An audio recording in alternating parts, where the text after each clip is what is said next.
Good evening. I would like to call the Board of Supervisors meeting to order for the, excuse me, on Monday, November 18th at 2024 at 7 p.m. And the first thing we should do is establish a quorum. Amy, if you would.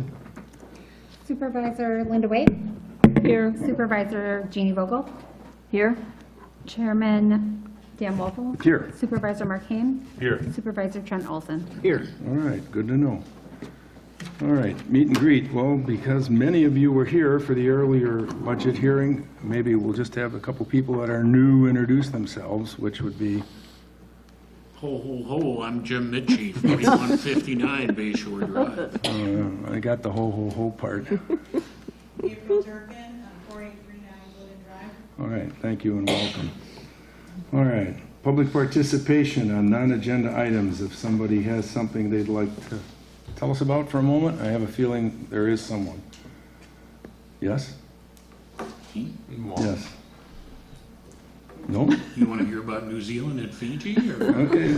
In that case, anyone else wishing to speak? All right, not hearing any, we shall move on. Is this when we speak about any of the agenda items? Or? No. Yeah, we'll have you speak during the Plan Commission portion or the zoning concern, no problem. Thank you. All right, let's see. I assume the agenda was properly noticed, The agenda was properly noticed. in which case we'd need a motion to adopt.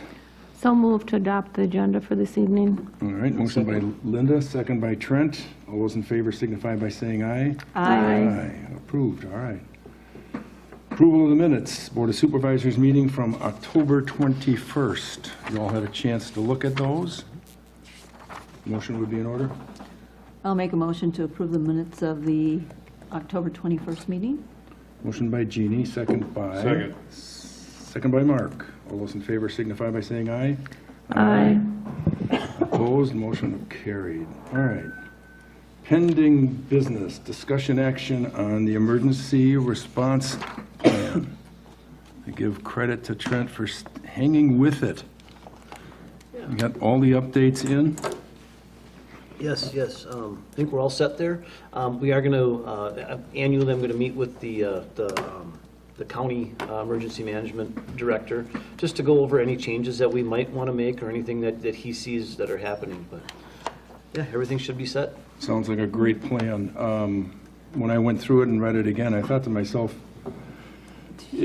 we probably don't think that we need it, but it's probably a good idea to have a hard copy. And maybe, I'm thinking in this case, obviously I'll have a hard copy, and Linda and anyone else that might want one in the unlikely event we need it. Because you never know where someone's going to be and what the circumstances are. Yeah, a hard copy on site here. It will be a hard copy on site here, but give you each a hard copy that you can just stick in a file in the event that it needs to be there. And that Amy can take care of that for us. All right? That wasn't a question. Yeah. For me? Yes? I do have a question. Sure. On page 22, where it talks about the emergency support functions, so number 7, so Wisconsin disaster funds, apparently they don't kick in until we meet our threshold of our population. So our population is 2,826. The 2025 rate is $4.72.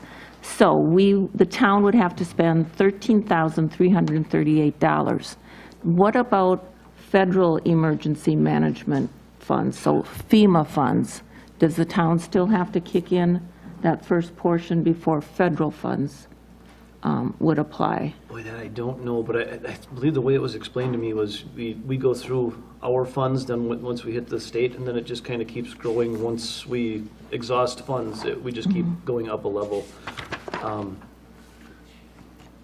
But I don't know for sure if FEMA would come in before that or not. I only mention it because when Washington Island had their cable cut, I know they had a problem getting FEMA funds or matching or something like that. So maybe that's just something we could check on. Okay.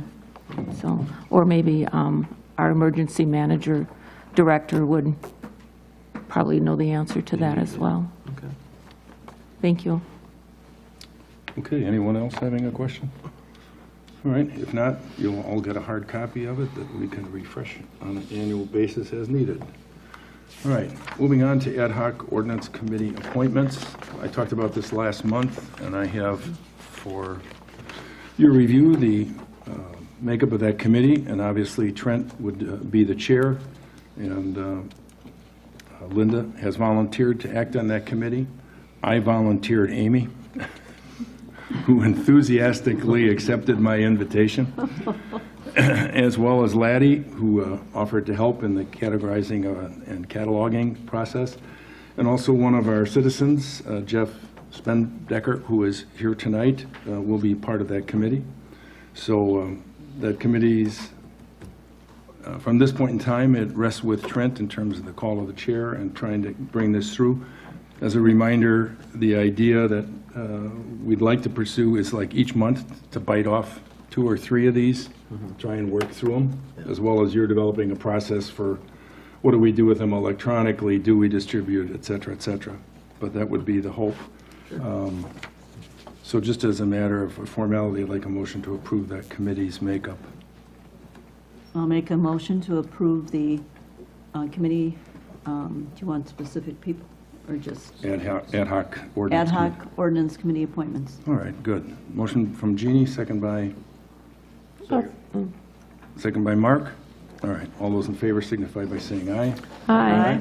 Okay, good to go. Thank you. All right.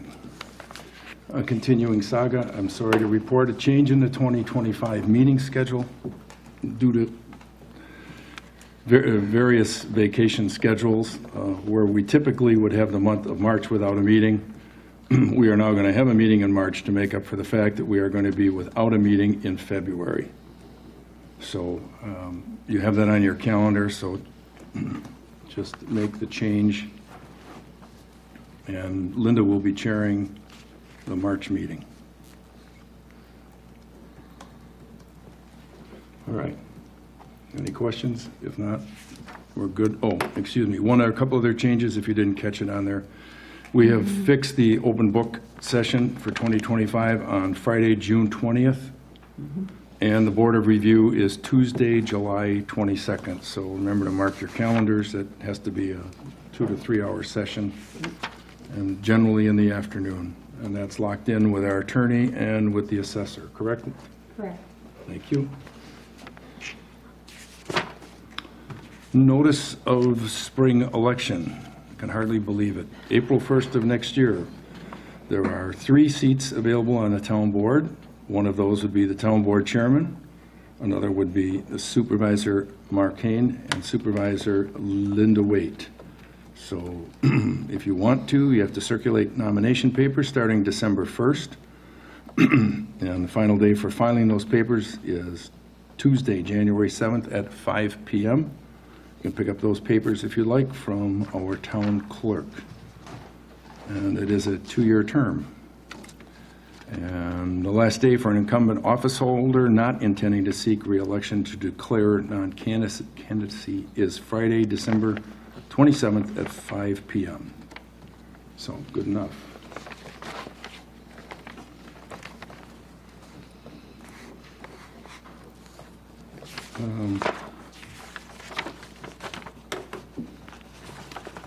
The town budget.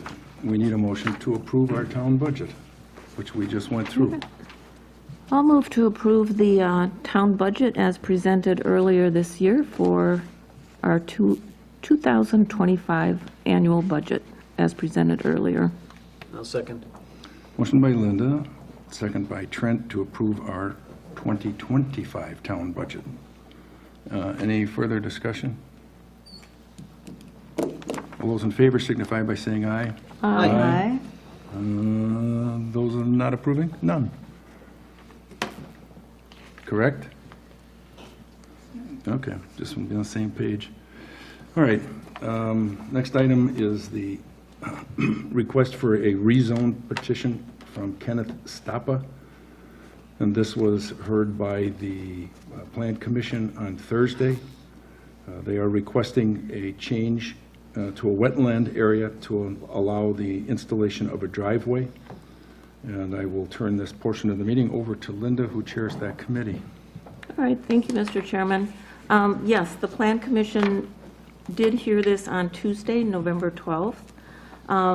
The packet is quite substantial, so I'm not going to go through every page that was included in that packet, which included reports from the Army Corps of Engineer, the DNR, Wetlands Management, or whatever. So I think the easiest thing to do is just read from the minutes that we took on our Plant Commission. So again, it's a request from the Kenneth Anthony Stopa Trust to rezone a 118.08 square foot area from wetland to single-family residential in order to install a driveway. This property is located on Glidden Drive. It's just 2 parcels south of the intersection where the hitching post, Glidden Drive, meets County T out there. So it does not have a fire number because there are no improvements on the property.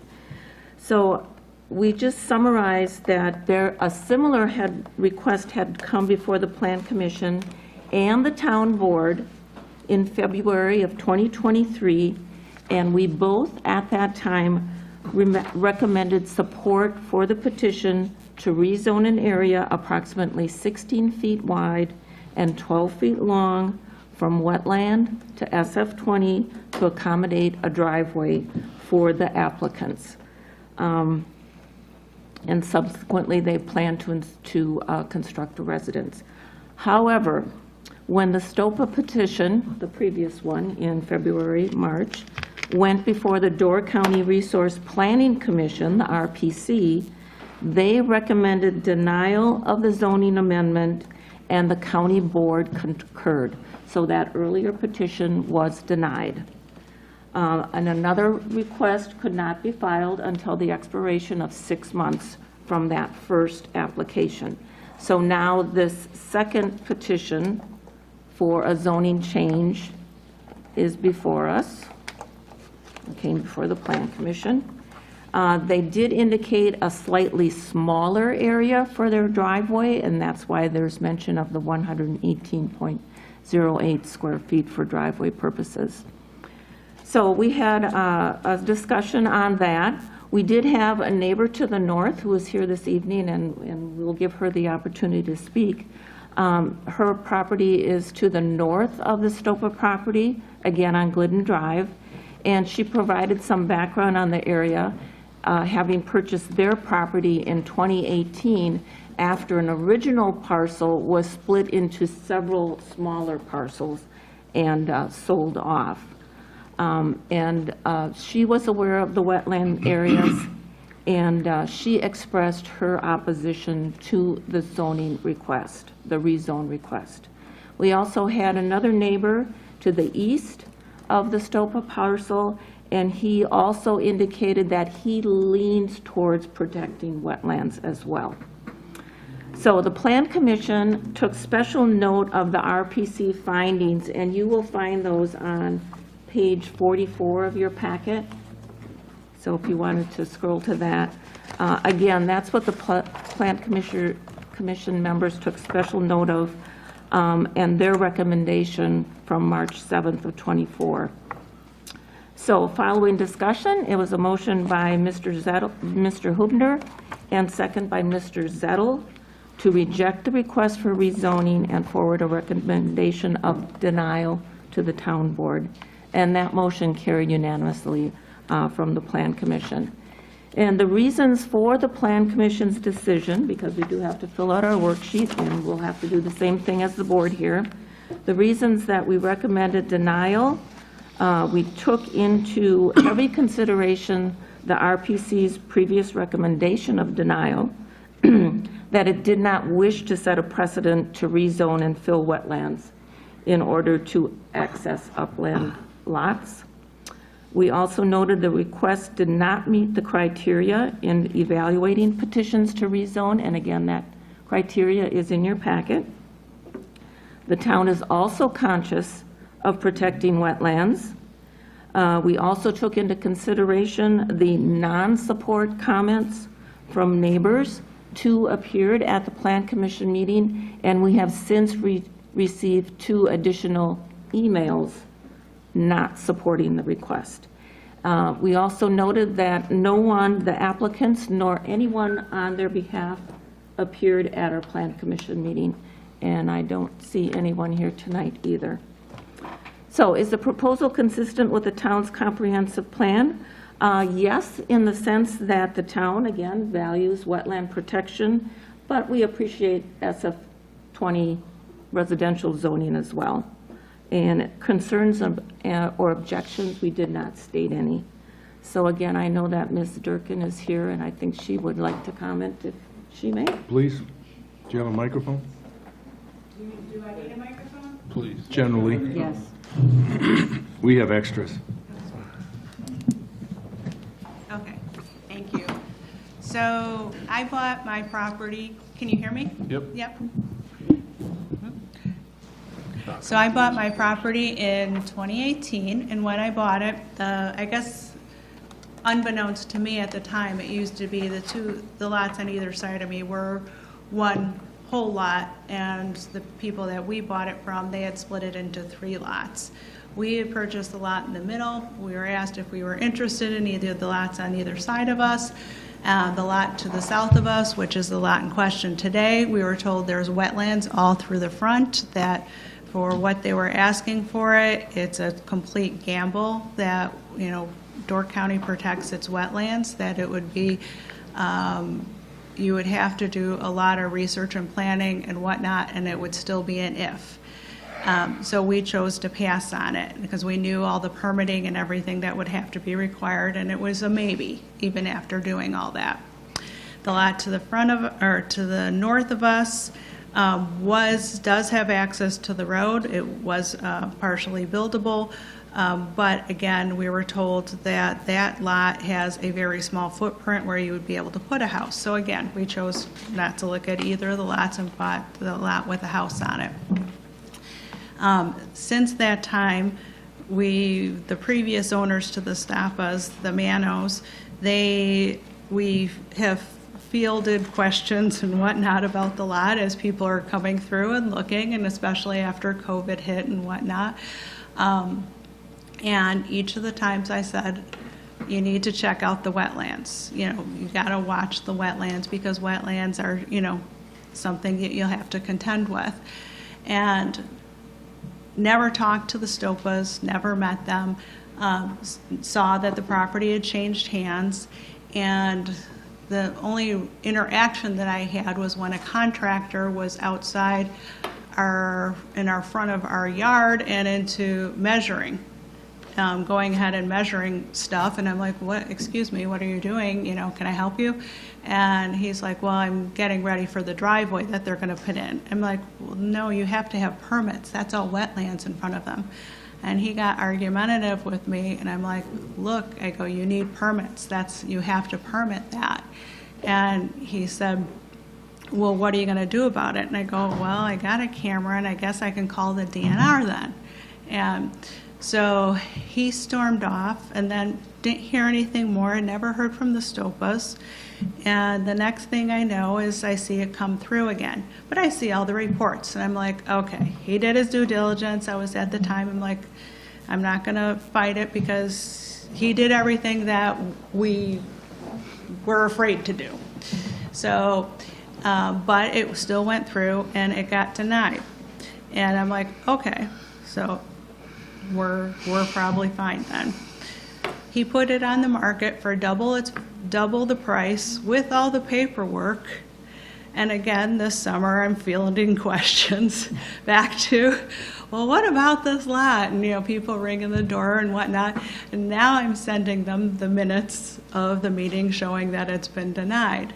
So I guess, you know, my point is one, you know, the first intention seemed to be that to kind of do it and ask forgiveness, and if that's kind of the way he's going to take the process, and as far as being a good neighbor, then I'm thinking, well, what's he going to put in the back of the house? You know, we're all wells, and you know, we want to make sure that our well's good, and you know, anything that's going on in the back of and how he's permitting the back, if he were to be able to get it to be built, would be done up and up on the right way. So I'm against it because it kind of now, it's put a bad taste in my mouth, and it's kind of made me concerned that where he would take the next step. So, Thank you. Thank you. Anybody have any questions?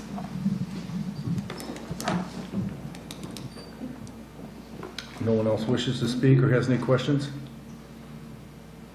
In that case, I would make a motion. In that case, based on the Plan Commission's, I'm getting feedback here. Recommendation, I would make a motion that the Sevastopol Town Board recommend denial of the petition to rezone from wetlands to SF20 as indicated in the STOPA petition. all right, we have a motion from Linda, second from I'll second that. Jeannie, to recommend denial to the RPC for this particular project. Any further discussion from anyone? Are we missing anything, Amy, that you need? No. Okay. All right, hearing nothing further, all those in favor signify by saying aye.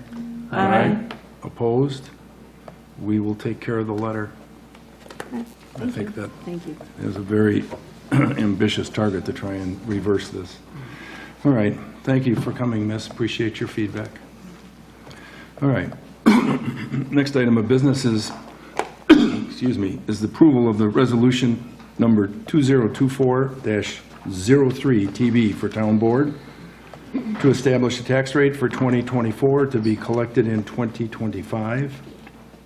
And whereas a tax levy of $677,836 was adopted at the special Town Board meeting held on November 18th, 2024, in accordance with Section 60-10 of the Wisconsin statutes, and whereas the levy supports the 2025 budget as previously submitted and/or amended at such hearing, held pursuant to Section 65.90 of Wisconsin statutes, with total expenditures of $1,558,448.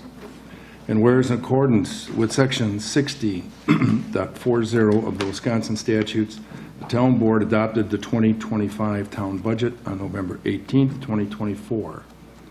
Now therefore be it resolved that the tax/mill rate in support of such levy and the budget be established at 0.50712 for the year 2024 to be collected in 2025, based on a final statement of assessment for 2024 with an aggregate assessed value of $1,336,619.900.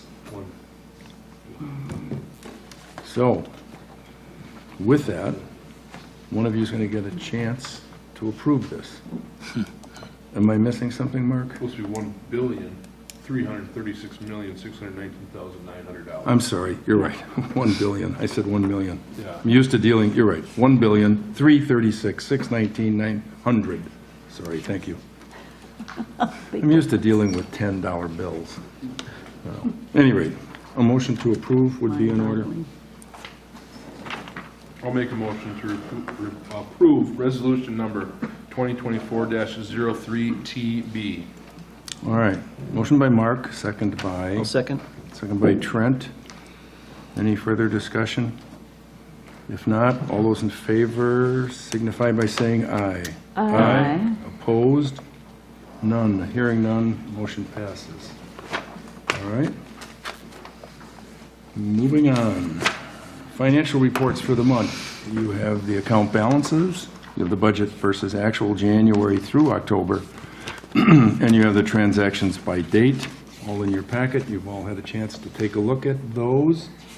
Amy, do you have any comments that you would like to make about these illustrious numbers? Yes, the town has received the remaining balance of their state shared revenues. The 2025 property tax bills will be out in the mail by December 15th, 2024, but I believe it's going to be sooner. With the September room tax revenues, we will be 15% above what the town has budgeted. And when looking at the entire town budget for 2024, we currently have 91% of revenues versus 83% of expenses. That's an interesting number. Thank you. All right. With that, we need a motion to approve the financial reports. I'll move to approve the financial reports for October of 2024. Thank you. Linda's motion, second by Jeannie. All those in favor signify by saying aye. Aye. Opposed? Hearing none, carried. All right, approval of vouchers, bills, and claims, October 22nd through November 18th of 2024. I think everybody had a chance to look and sign those.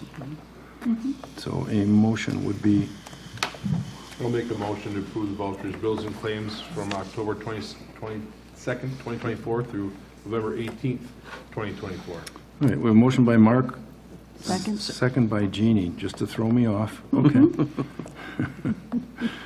All right, any further discussion? If not, all those in favor signify by saying aye. Aye. Opposed? No one. Motion carried. Good to go. All right, oral committee commission reports. Do we have anybody that absolutely wants to say something? Tourism Zone Commission meets on Thursday, so I really don't have anything to report. It does include our new budget, and then also we get to review the budget for Destination Door County for the coming year, consisting of about 150 pages with the strategic plan and all that. All right. Thank you, Linda. Anyone else? Do you have any comments with respect to Clark? But yeah, so we need to finish up, we're doing some work on the dam, and finish up putting it back together. We took the fish fingers off to do a little repair patchwork on the spillway. On the downstream side of the spillway, there was some erosion.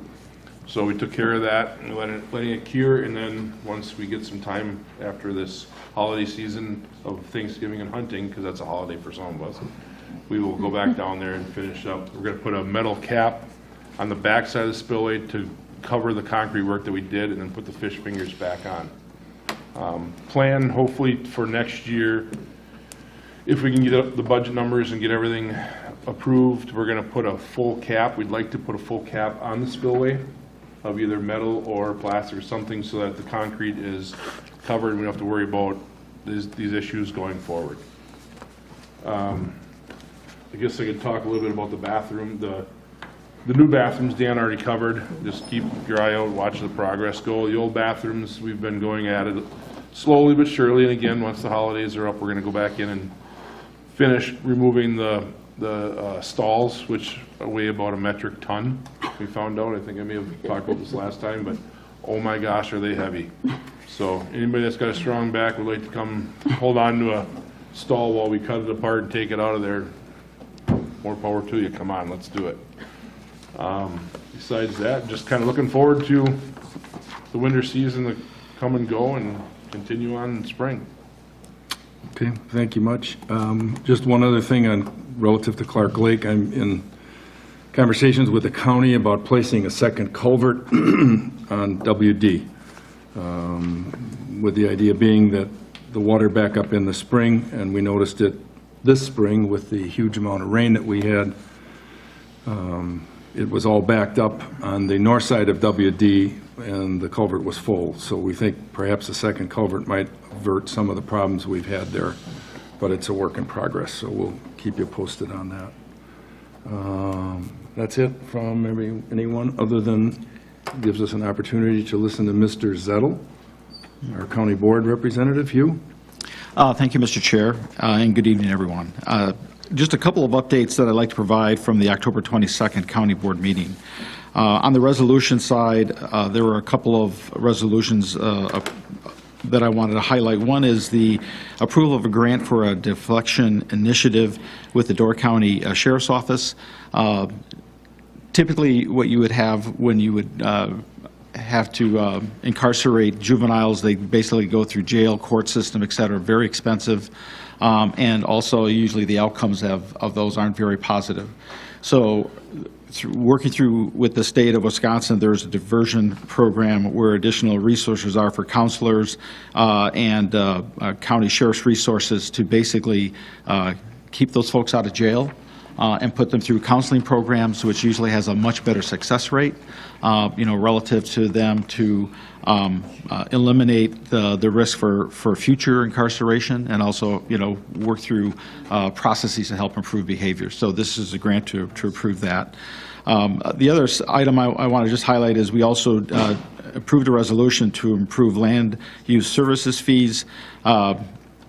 Throughout my tenure at the county board, I've noticed a lot of the fees were not updated across several departments, not just land use, of which I now serve as the chair for the Resource Planning Committee. So we updated those fees to reflect actual costs that the county incurs. As you know, our fees cannot basically be seen or be used to generate revenue. It's basically to make sure we cover costs. And as you know, the last 3 or 4 years where you're looking at 20% increases of inflation, you have to keep pace with that. In last year's budget, we made a significant increase in the salary and wages of our county employees. They're valued assets. And a lot of them, when you look at, especially folks that work in the highway department that could, with their CDL licenses, work in the private sector, we want to make sure that we can stay competitive and keep the great resources that we have in the county. So again, we'll be doing some ongoing work to make sure we have the fees be relevant to make sure we can retain our resources. On the ordinance side, the one that garnered some discussion through a public hearing that we had on October 3rd was a proposal from the county to basically charge a recovery fee for those folks that have POUTS systems in order to help administer the maintenance and audit programs that the county has to have in place in order to be compliant with the state, congruent with the Wisconsin Fund. The Wisconsin Fund was established in the 70s basically to protect groundwater, and they had found that a lot of the POUTS systems were not maintained adequately.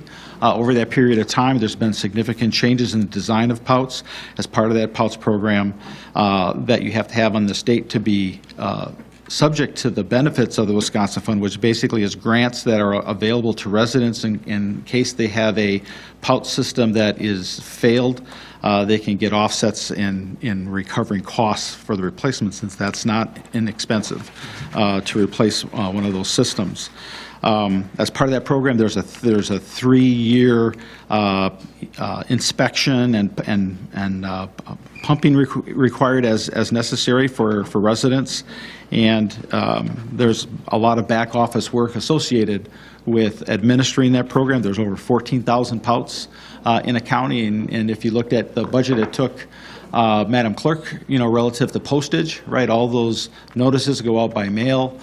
They can be returned by mail. We've done some things in the county to have that be done electronically.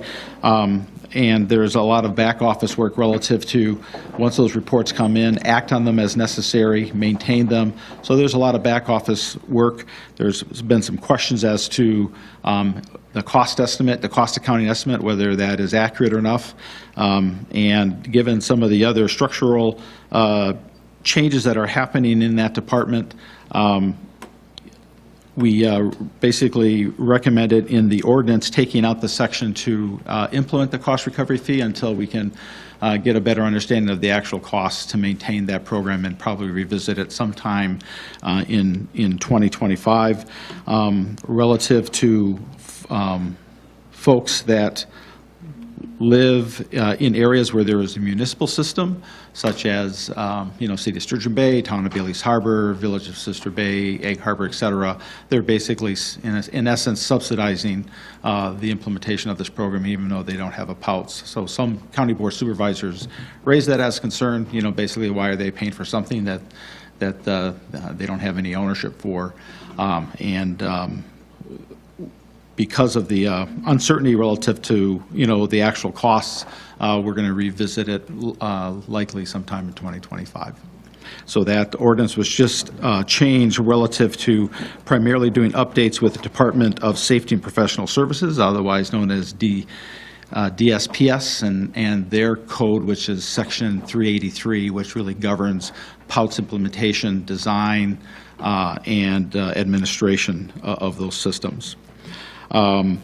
What I wanted to just kind of highlight again, to tie the fact that a lot of the things we're doing with POUTs is tied to groundwater. In your packet that I supplied, Madam Clerk, is a couple of charts that I just want to share with you, just to highlight how this should hit home for the town of Sevastopol. So, Vlad, if you could put that first one up. On this chart that you have in front of you, and again, this is from the Soil and Water Well Monitoring Program, a report from June 13th of 2024. It's on the Soil and Water website, so you can pull up the full report. The report covers the program done with the University of Wisconsin, Oshkosh, where Door County has probably one of the most thorough well testing programs in the state.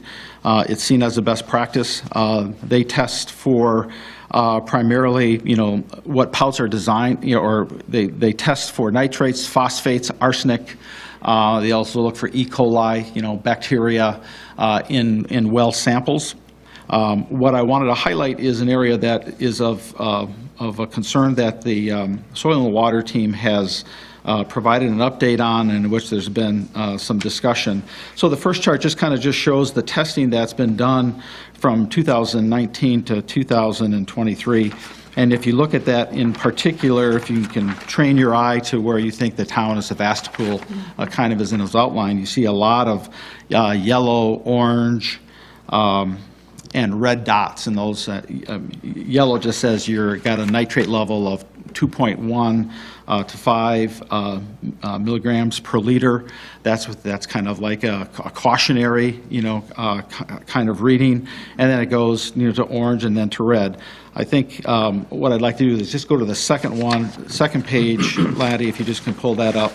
It's a little bit bigger diagram, and it just shows 2023 and 2024. If you kind of look at the town of Sevastopol outline, and then you look at south of Sturgeon Bay, and if you recall the last several years of the discussions with CAFOs and concern with manure spreading and concern with nitrates and phosphate levels. If you look at the red, yellow, green dots, basically in southern Door County compared to just the area of town of Sevastopol, along the town of Egg Harbor, especially along Bayshore Drive with the escarpment, you see a lot more cautionary or higher dots. One of the hypotheses is that in 2000, DSPS and the DNR changed the requirement for minimum soil depth for mound systems. So they allowed mound systems to be installed after 2000 on shallower soils.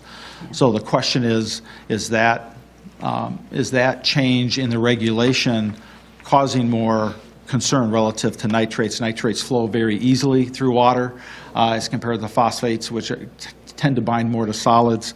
Again, the systems are implemented per regulation. There's really not an issue relative to E. coli and bacteria, which is what POUTs were designed for. But again, phosphates and nitrates are not managed in POUT systems. So you can see along there a lot of alarming, higher rates for wells, especially where you have thinner soils in those parts of the town. So one of the things that's in the upcoming budget for 2025 is the Soil and Water team is partnering on a project with UW Oshkosh to look at being more specific to testing of nitrates in their well water samples to see if they can specifically highlight whether that source is coming from, humans, residential properties, bovine, poultry, or other sources. As an example, in the Casco area, where they had a lot of concerns with contaminated wells with CAFOs. One of the things they noticed is that there were a lot of POUT systems that actually were non-compliant, and it was because the Kewaunee County did not really enforce systems that had failed. And so as part of doing the testing of the well water, they would see Also high concentrations of things like caffeine in the wells from people dumping their coffee, down the sink. Well, we know cows don't drink coffee, right? So we can't blame the farmers for that, and clearly they don't do lattes. So those are things that in doing these nitrate tests, they can look for other components to give a higher probability of what the source is from the contamination. So that program's going to start next year, and through that testing, one of the things that might happen is, much like the county implemented its own Silurian standard for how you could apply manure based on soil depth, the county may provide this data or bring this data to the state and say, we may need to deploy a similar sort of Silurian standard just based on soil depths or lack of soil depths we have in the county. So I wanted to highlight this just to show you the connection between what we're doing with the POUTS program and how that ties to groundwater. And when you look at the density of high-risk areas from the wells that were tested in the town of Sevastopol over the last several years, and you can see that trend. It's an area that we're going to have to watch for very closely over the next few years. And again, I'd suggest that it may be something that we have in a future agenda item. Mr. Kolkhorst from the Soil and Water team to provide some more education on this and the things they're doing to look at monitoring wells and this potential trend in the county. So that's how that ties together. And again, the full report on all the great well testing that they're doing is available in the Soil and Water Department, so there's more information there that's available to our residents. The last item I wanted to provide an update on is on the October 16th public hearing on the Town of Liberty Grove for HL 10 zoning. You probably saw the note that the county board last week, basically followed through on the recommendation to deny the request. And in that note, 4 out of the 5 town boards that weighed in also supported denial of that change. So I just wanted to again follow up and thank the town for providing its input and guidance that assisted us at the Resource Planning Committee for taking that action. And then lastly, I attended the Land Conservation Committee meeting last week, and in their public comment period, I highlighted to them the work that's being done by residents in the Kangaroo Lake area and the Clark Lake area relative to trying to disallow wake surfing on those lakes. And again, as a Land Conservation Committee, where they are concerned with surface waters, invasives, and the impacts there, just highlighting that and having them look at considering support for the towns to enact ordinances to basically to protect those surface waters. With that, if you have any questions, members of the board, I'd be happy to ask them. I'm guessing that with our most recent water testing, that ought to be able to update a lot of that data. I haven't gotten my own results back, and I'm guessing it's getting pretty close to the timeline. At the Land Conservation Committee, Mr. Kolkhorst provided feedback that the testing results, all the samples were collected. They are still under evaluation.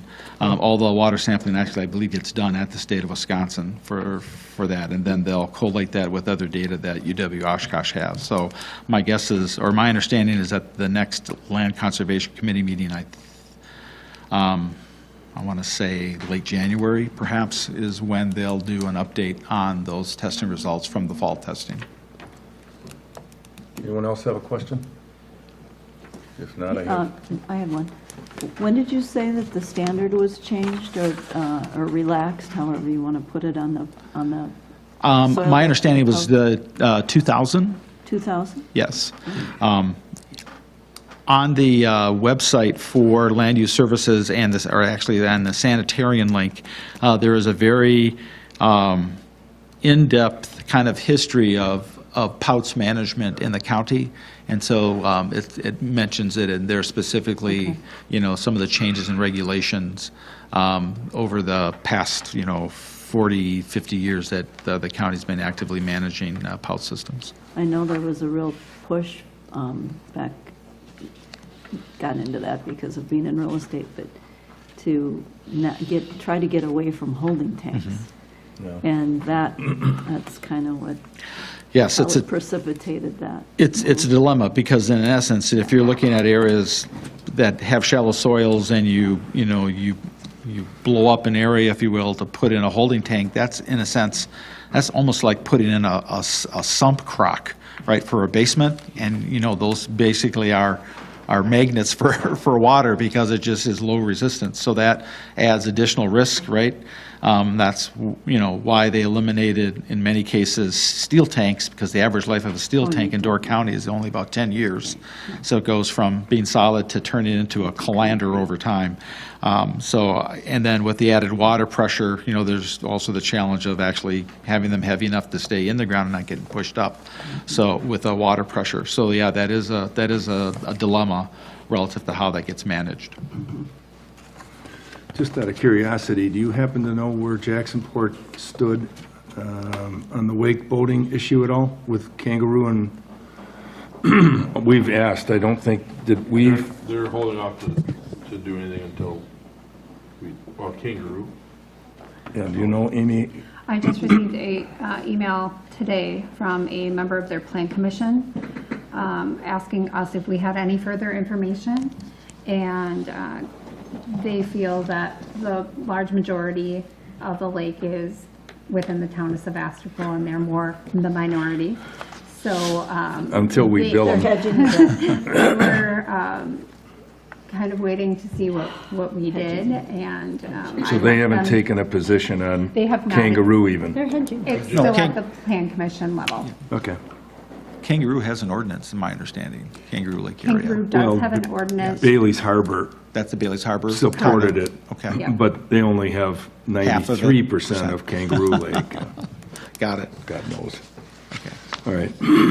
Thanks. We'll probably, we have a request to deal with that wake boating. We might conceivably put it on a December, January agenda. Thank you, Hugh. No, thank you, Mr. Chair, and All board right. members. Thank you. All right, license and permits. You have a copy of inspection specialist report for the month, and you have the very slim building permit list. Kind of surprising. First time I've seen it so short for the month as well.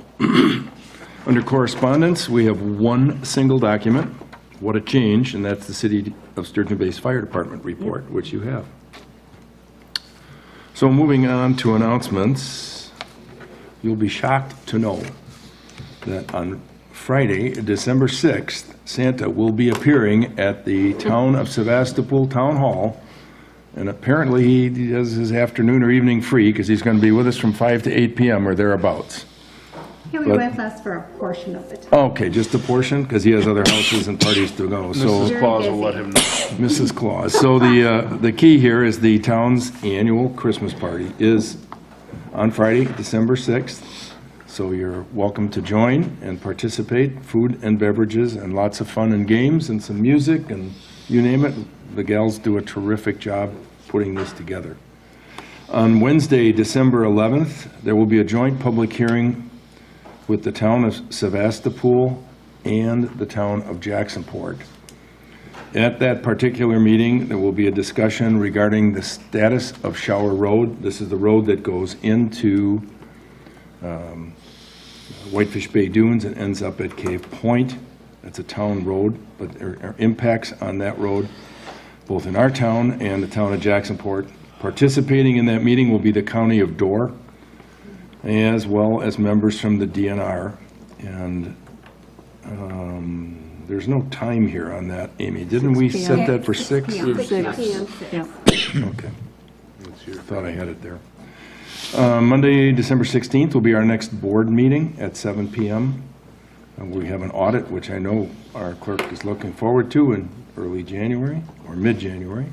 Hey, Dan, can you back up one, real quick with the shower park? Is that open to the public, or is that, It's a public hearing. that's here, Yes, correct? it's a public hearing at our town Okay, I couldn't, with I didn't know if Jackson. you said it, where the location. Yeah, Town no, hall. that's no problem. Okay. Yeah, it's in our town building with Jacksonport, the DNR, and representatives from the county of Door. And supervisors audit, okay, January 20th, Board of Supervisors next meeting as well. So you have December and January meetings. Tentative, probably the Wake Board will be December, if not January meeting.